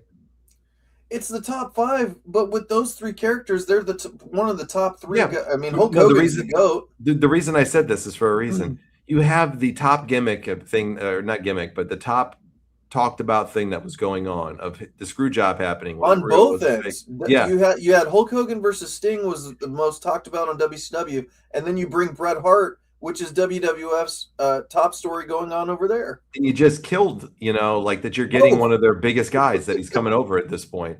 Yeah. And you do that shit. Then you have him come out, like you said, in the main event. He's not even a ref in this fucking match, right? No. And he just comes out after they fuck the ending up, and Sting actually gets pinned. Figure. He's not a referee. He restarts the match. And Sting got pinned clean, if I remember correctly. Yes, by Hogan, the biggest heel. And then Bret say no, restart the match, and Sting gets the win. And then they do the horseshit thing where they strip the belt or something like that, and then fight for it again later. It was so dumb. It was so dumb. So dumb. Awful. The Renegade, that's a good one. Rest in peace to him for sure. His airness. Well, what a cheap ripoff that they did to that poor guy. He never recovered from that ever. No, he didn't. Never recovered. The poor guy. He didn't have much talent either. So you got to give Rabbi his booze before we continue. He didn't deserve any booze though yet. He hasn't been here. He just got here. But he hasn't been here. He was in the bingo hall. But where's he been before that in these other shows? Rabbi's been here week after week. He's always here. Rewind is the one that's flighty right now. I know. I'm not booing this man. He doesn't deserve it right now at this juncture. Rewind. I love Rewind too, but I'm not booing Rabbi. He shows up all the time. So I'll say this. I'm going to give this to Rabbi right here. But Richie wants this. He gets the clap from me, but Richie gets his choice. Yeah, I bet he does get the clap from you. Well, woo.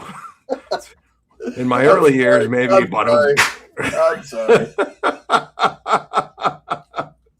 The ding dongs. I remember hearing about it, Joey, but I've never seen it. But I remember, wasn't that a Jim Herd creation along with he wanted to make Ric Flair fucking Spartacus and cut his hair? How fucking dumb. Yeah. Seriously. How dumb. Just awful. Oz, great one. Oz for sure. Just talk about awful. This guy poor Kevin Nash at this point, but it was a paycheck, I guess. Who was Cloudy? Was that the one that was fighting Skip and Zip or something? I think so. I don't remember too much about Cloudy. What about you? What do you got for another one? All right, I let off with him tonight, but the reason I'm going to say this for him, even though I don't dislike this man and I like his music as I let off with it tonight, I got to throw Brodus Clay in there. They're building this guy up for months, I think it was at the time when he was coming up. And we're thinking we're going to get this big badass dude coming out. And then you get him coming out with the Funkadactyls and dancing and coming out to Somebody Call My Mama, you know? Yeah. I remember watching it. I have to go back and rewatch the debut again to see if it's still like how I remember it. But I remember watching it and be like, what the fuck is this? Yeah. Like, what is this shit? Yep. And this is what we got. Now, did I not like it? No, I thought it had some fun moments for it for sure. You know, I think he played well with the character. I don't like Tyrus as a person. He looks like a miserable puke to me, but I thought it was fun. And it was still an awful debut, though, considering how they let him into it and what they were trying to set up with them. It really kind of shocked people, I remember, at the time. What about you? Give me another one for you. This one, a lot of people are going to take the wrong way. This is one of my favorite wrestlers of all time. But I got to say that his WWE run, compared to what everybody was expecting when he finally came over after denying it for so long, I got to go with Sting, man. Sting in WWE. His WWE run was just plagued, snake bitten, and shot from the start. You know, they could have had the Undertaker versus Sting at WrestleMania that year. They could have built it up. It was the perfect timing. Both of them were still, you know, able to go at that moment in time. But instead, you know, Triple H's ego and stuff like that, he's got to step over and do the WCW, you know, NWO versus DX storyline. I could totally hear him in the fucking production room pitching this. DX versus NWO can finally face off, you know, when Sting was the NWO's enemy. So it literally made no fucking sense. But that being said, I think that was the starting point of one of the worst debuts for Sting. And then, of course, the Seth Rollins match when they threw him into that debacle. So, in my opinion, the fact that we didn't get the Undertaker match, which is what it should have been, much like DDP, I think to some extent WWE did it on purpose and sabotaged Sting's run. I do too. Yeah, I do too. I think they missed a huge opportunity with putting him in the Undertaker. Mm-hmm. If you were gonna beat him, the only person that should have beaten him was fucking Undertaker. He should have beat Triple H in that match easily. There was no reason for Triple H to go over him. Yeah. What sense did it make at the time? Nothing. So good pick. Good pick. I hate to say it too because I love Sting, but there's always the what if. What a snake bitten run that he had, just one bad thing after the next. So yeah, and I love the Stinger. Joey's got my next one. I think maybe somebody else mentioned it here. This fucking doofus, Ray Lloyd Glacier, has to be one. You, Ray. Fuck you, Ray, man. This guy had the laser show, you know, the fucking everything that they were doing for this guy, trying to set him up, you know, the Mortal Kombat shit. This guy sucked, okay? Yeah. He sucked. He is a charisma fucking vacuum. Go look at him now. You know, I'm not saying I'm a fucking bodybuilder or anything like that, but good God, him trying to get in tights and shit like that. He was embarrassing in the ring to watch, especially with as much as they put behind him. And people say he's a nice guy or whatever. I'm not going to get it. I've said it before on the show, my opinions on things. But holy shit, this guy. Just Glacier sucked.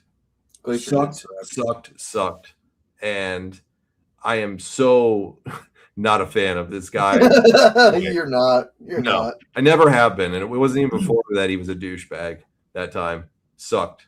And his Sweet Chin music ripoff was one of the worst fucking sidekicks I've ever seen in my life. I mean, I guess he was a legit competitor, but I don't know. Was he really in mixed martial arts? He was. I guess he was really a martial artist. He wasn't even WCW's first choice. They wanted Rob Van Dam to be Glacier. Imagine if poor RVD would have got saddled with that, bro. Imagine that. You know, the sad thing is he would have got paid more than he did in ECW. I remember the hunchbacks being thrown out there, Sean, and Jim Herd. They would say, I think it was Jim Ross that would tell this story about Jim Herd getting so excited about this tag team of the hunchbacks. And he'd say, they can never get pinned because they can't put their shoulders down because they got a hunchback, you see? That's the creativity of fucking Jim Herd, you know? Mm-hmm. But Dean Douglas, I didn't mind Dean Douglas that much as Ernest. I didn't think it was that bad. What about you? It was pretty bad, dude. I don't know if I throw it as one of the worst debuts of all time, though. It was up there. Okay. Ice Train, I liked Ice Train. He was terrible, but he never got a big push or anything like that. His song was pretty cool. Yeah, he had a cool theme for sure. I'll have to download that and play it one week. It's one of those catchy ones. And then he was part of the faction of with Hard Work Bobby Walker and shit. Fuck with yeah, Teddy he Hall. was. You know, so he was part of the Jobber faction. We got to give that one. Sanity's SmackDown absolutely sucked. Agreed. Give me another one of yours, brother. I got a good one. So this was TNA had just come out of the Asylum years, and Jeff Hardy was coming off one of the biggest. Let me correct you. Sorry, Jeff Harvey. Jeff Harvey, excuse me, was coming off of one of the best runs in his career.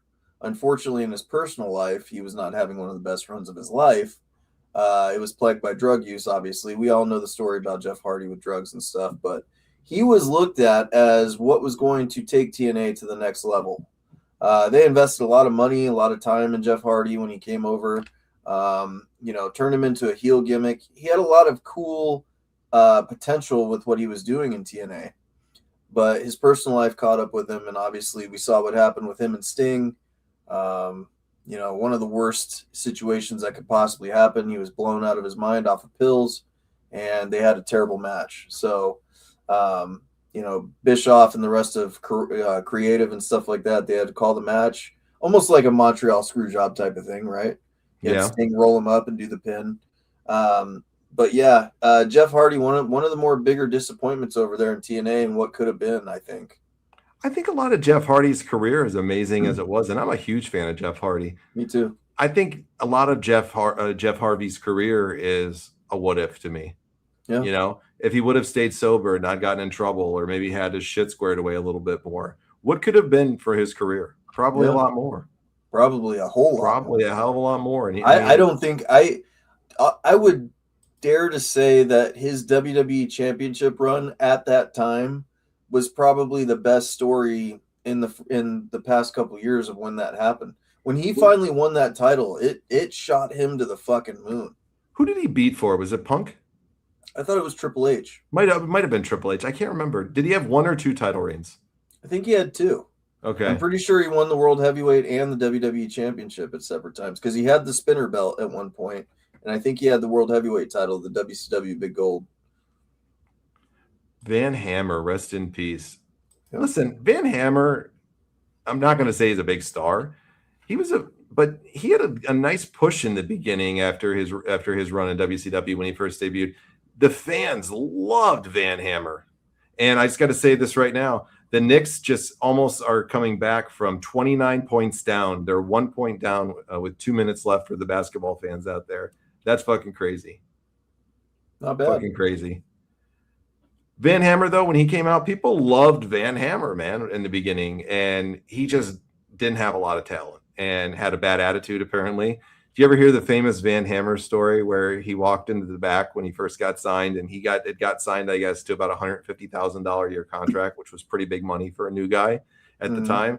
And he walks up, I think it was like Arn Anderson, Stone Cold Steve Austin, and somebody else that was a big name. Might have even been Ricky Steamboat or something like that. And he goes, "Hey, fellas, how's it going?" And they're like, "Hey, how you doing?" Shake his hand. He goes, "I'm Van Hammer, and I'm here to save the day."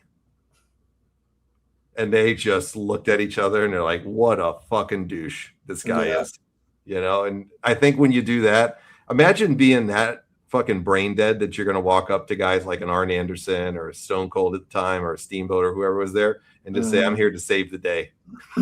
Right. Rest in peace, though, to him for sure. Yeah. Rest in peace to him. Give me another one of yours, brother.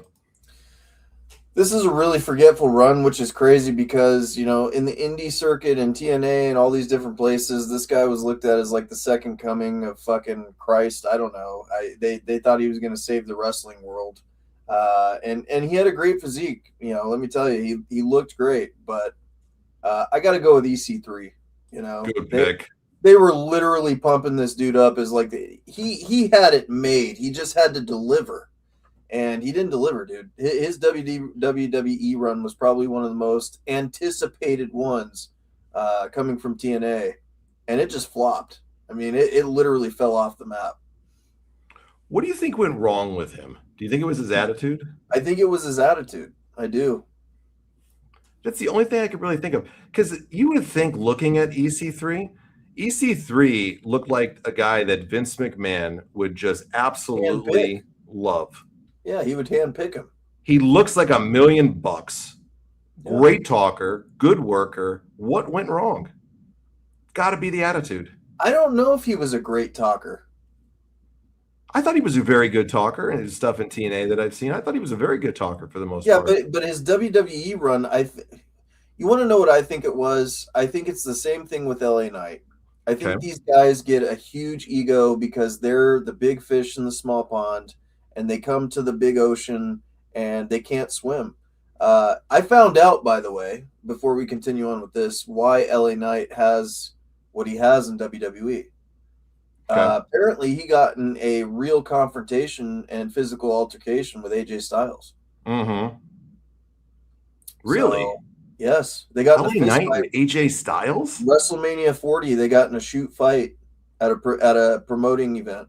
Where did you hear this? They bust AJ Styles got his nose busted open. LA Knight threw a chair at him. Wow. Yeah. I did not fight. know that. Yeah, AJ Styles just talked about it on a podcast last week. So it all made sense why LA Knight's not getting a push. Did they still have animosity afterwards? AJ said that they don't, but you know, when something like that happens, you're Boy, fine. that's interesting. I've never heard of anybody having a beef with Styles, right? Yep. William Regal as the man's man gimmick. Yeah. I love it. Man's man. I still wish they would have made a figure of that. That would have been great. The UWF, oh my God, Herb Abrams, what a crackhead he was. Yeah. The Simon system with Simon Dean, God, that was stupid too. Yep. Simon worked in ECW, but sucked in WWE. Yeah. RVT versus Glacier and Jerry Lynn as the Scorpion Mortal Kombat gimmick and feud. Russo, WCW. Okay. Burchell as the Pirate. Oh, God, that was horrible, wasn't it? Yep.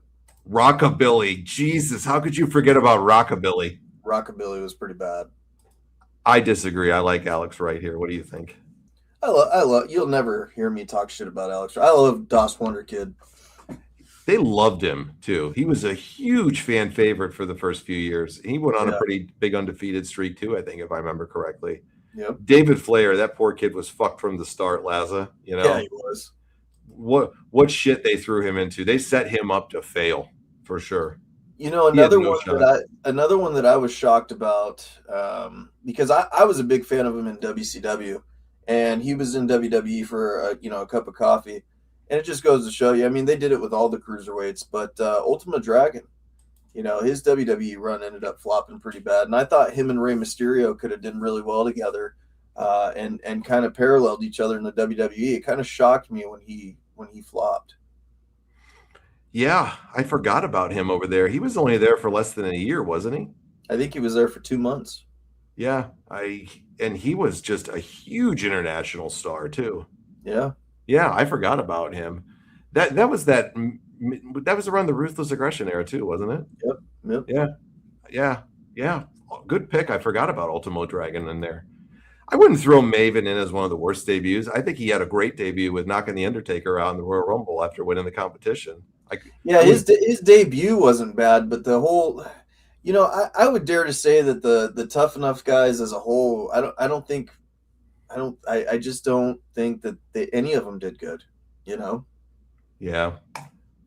Alex Wright as Berlin, that was terrible. Sin Cara was terrible too. Dude, that was another fail. Holy shit. Sin Cara was a big Mexican star, and then he came over and just shit the bed. Isn't he Mystico now or something like that? Yeah, he's Mystico. Yeah, And he's killing it, if I remember correctly. He's Mystico, though, right, guys? Tell me if I'm wrong. I don't. I think Mystico took over for the real Sin Cara in Okay. WWE. Yeah, maybe they're different. I don't Because know. they fired the actual Sin Cara. Tensai too. Good pick on that one. Boy, that was Mm-hmm. awful that he came in with that Tensai gimmick for sure. Public Enemy in WWE, they did that to themselves, his airness, and they got the shit beat out of them by the APA for a did. reason. They If really you guys did. have never seen that match, go and watch it. It's a great lesson in humility to guys that were trying to dictate to guys that are tough like JBL and especially Ron Simmons, who just about any professional wrestler that worked at that time will say Ron was unfuckwithable. And to go up and to dictate to them, not a very good idea, wouldn't you think? Yeah, I got to go with my next pick, man, and it hurts me to say this because I'm a big, I'm a big Buff Bagwell fan. Sure. He had some high expectations. I mean, him and Booker T were looked at as the two WCW guys that were going to do big things. And, another guy let his ego and drug addiction get in the fucking way of what could have been. Buff Bagwell had a great look, a great promo, great personality, great character. And I think he would have fit in very well with WWE's product. And, man, what could have been with Buff Bagwell in WWE? Yeah, I agree. My last one some people might not agree with this, and that's fine, but I got to go with Goldberg's first run in WWF too. Yeah. Ouch. Awful. It's like he didn't want to fucking be The there. debut portion when he speared The Rock was a beautiful, great moment. It was an insane opening for him when he started. Insane, right? And then again, Triple H and the bullshit that comes with doing a honorable mention, Scott Steiner, Big Papa Pump, one of the biggest stars in WCW, just like Bill Goldberg. They both were the victims of Triple H's shovel. Yeah, no doubt about it. Hey, we put Judy Bagwell on a forklift match up on our TikTok and up on our Facebook this week. It popped up on my thing. So Judy Bagwell on a forklift is always over with me. And I'll say this, watching some old WCW clips this week, Chris Kanyon at that period of time, Positively Kanyon, was one of the fucking funniest things in wrestling. So, Yep. And if you don't agree with me, go back and rewatch some of his stuff. Chris Kanyon was fucking hilarious. He was funny. If you go watch the Positively Canyon stuff when he was like stealing DDP's gimmick and shit, that stuff was funny. The stuff when he was like Raven's sidekick and they were doing the vignettes with Raven, the spoiled brat and shit, like they were funny ass moments, dude. Canyon was hilarious as Positively Canyon. Like, Yeah. He was a great damn worker too, guys. I loved when he came out with the fucking blonde hair wig over his Yes. back. Tremendous And he's shit, promoting the Positively Canyon book. right? Yeah, loved it. Nathan Jones, awful for sure. Awful. That could have Agreed. turned into something though. Nathan Jones had some momentum behind him. He didn't want it. He didn't want it. He didn't want it. He didn't like it. He wanted didn't to want be it. an actor. The best like stories where they say where he was getting ready to get put in like a big push. He just didn't want to be away anymore from his home. And I think they did like a tour in Australia and he just never got back on. So never got back on, didn't want to do it, just left and never came back. I got a question. Go for it. Is Triple H really like amongst the greatest of all time in wrestling and stuff? No, I don't think so. I just, I think about all the people that were buried by him during that time, and I'm like, but why? What do you think about him? I loved Triple H when he was in DX, Okay. and that was, I liked him then. I liked him when he had the stint when him and Shawn Michaels reunited. I thought that stuff was really funny with the Spirit Squad and everything like that, and the Vince McMahon feud. I just didn't like when he was like jammed down your throat and stuff like that, And it feels like for a really long time, that's all he was. Like he was just forced down WWE's throat. Why do you think that's the case? Just because of banging? Stephanie. Yeah. Yeah. And everybody says that's not the case. That's the case, dude. It's pretty obvious, of course. I don't agree with. Do you think he would have had the career he had and the title reigns he had without her? Thanks, Ernest. Have a good night, my friend. Hope to see you next week, buddy. No, I don't think he would have. I don't think he was entertaining enough to me. No. I don't think he was. No disrespect to his career or anything like that, but I think she's definitely the reason. People can say whatever they want. I don't agree with that. Yeah. I think he maybe could have had a title run of some sorts, but I wasn't going to sit over there and put him up with the all-time greats or anything like that. That's just my opinion. I don't think I even put him in my top 10. Jesus, the Knicks just fucking put a point up with 1 second left. So it's tied? They took the lead by 1 point. And I'm sorry, I'm not trying to be rude to anybody here tonight. It's just, this is an insane game, but with them coming back and they missed the shot. The guy gets the rebound and dunks it in on the rebound or tips it in. Bam. So they won? There's 1.3 seconds left. So unless they can score here with 1.3 seconds left, they just picked this up for the 3-1 win. They need to like put a fucking mantle of Danhausen in Madison Square Garden after this. Absolutely. Jesus. Well, let's see if they can close them out. What a comeback for them on that. Sorry for breaking away with the basketball talk here. It's an insane game. Man. Deuce Domino. Yes. What a fucking awful.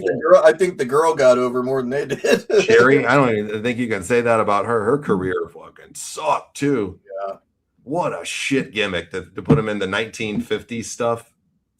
Man, terrible. You know what I think was one of the worst choices in WCW that they ever did was when they turned fucking Hacksaw Jim Duggan on team. They put him in Team Canada. Yes. Oh, awful. Awful. Why would you do it to Hacksaw? Yeah.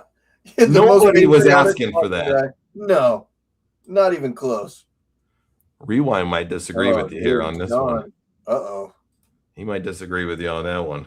You could name every SmackDown from 2004 to 2006. Yeah, like that. Like I said, that's the unforgettable era for me because I was over in the Middle East and deployed for the entire time.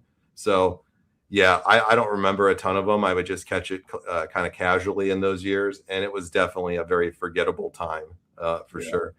Any last ones that you can think of before we head off tonight? Oh God, I mean, there's tons of them. Sean O'Hare, for me personally, is a big one because I was really excited about the pairing with him and Roddy Piper, and he had the look, he had the physique, he had everything. So Sean O'Hare for me has definitely got to be one of the biggest misses they could have ever had, you know.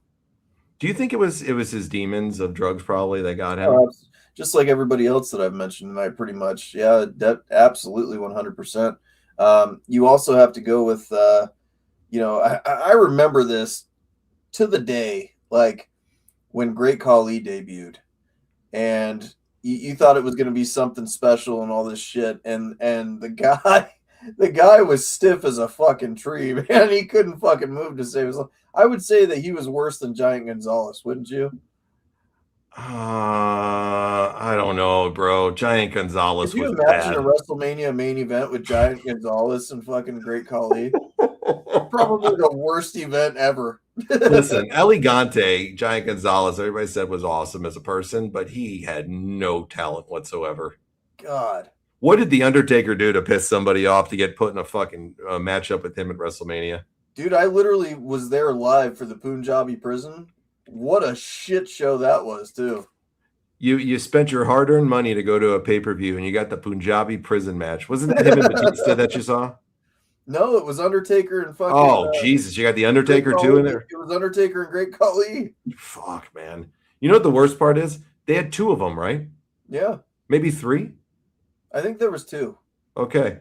Definitely 2. Maybe even a third one. Awful. Well, you're a Canadian, Rand. You got the tough guy, man. That was good for you guys to get Hacksaw. For a moment. Beaver Cleavage. That was stupid. Horrible. Beaver Cleavage. How stupid. Just terrible. All right, guys. We had a lot of good ones tonight. We appreciate it. Any closing thoughts for you, my friend? Appreciate you guys, man. We are going to try, and I say we, I know John's down for it. I'm going to try my damnness to get us moved in Friday and Saturday.